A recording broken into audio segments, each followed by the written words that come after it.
Welcome to Aditi Thanjavur special. இன்னைக்கு வெந்தயக்கீரை சாம்பார் எப்படி பண்ணுறதுன்னு பார்க்கலாம்.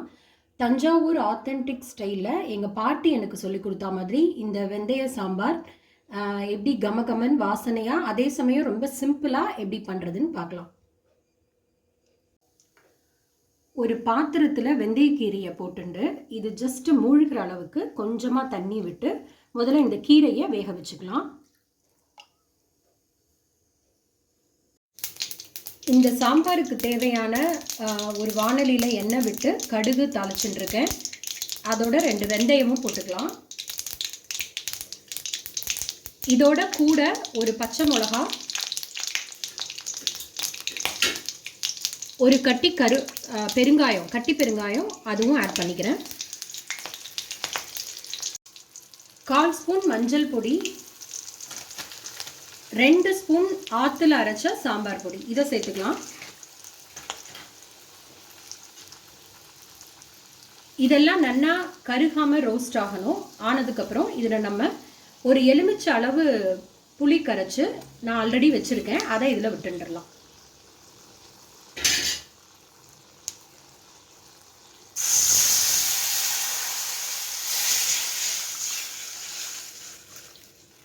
இப்போது இந்த புளி ஜலம் நல்லா ஒரு 10 நிமிஷம் கொதிக்கட்டும். இப்போ 10 நிமிஷம் புளி ஜலம் நல்லா கொதிச்செடுத்தோ இதில் ஒரு சின்ன பீஸ் வெல்லம் ஆட் பண்ணிக்கலாம்.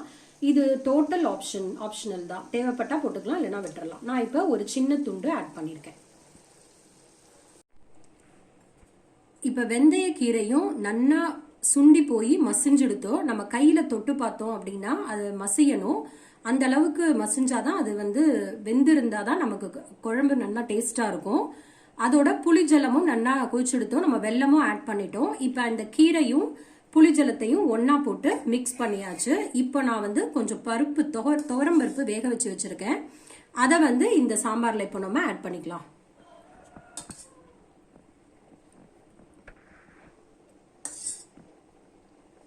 ஒரு 4-5 கரண்டி துவரம்பருப்பை வேக வச்சு மசிச்சு வச்சிருக்கேன். அதை இப்போ இந்த சாம்பாரோட சேர்த்துக்கலாம்.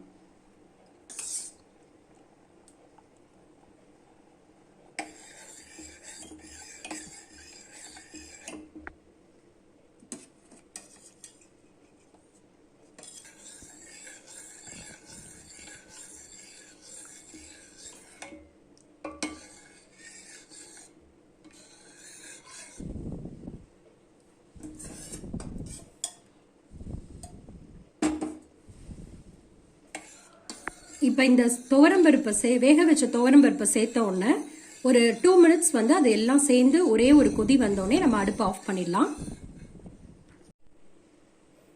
இப்போ இந்த குழம்புக்கு தேவையான உப்பு சேர்த்துக்கலாம்.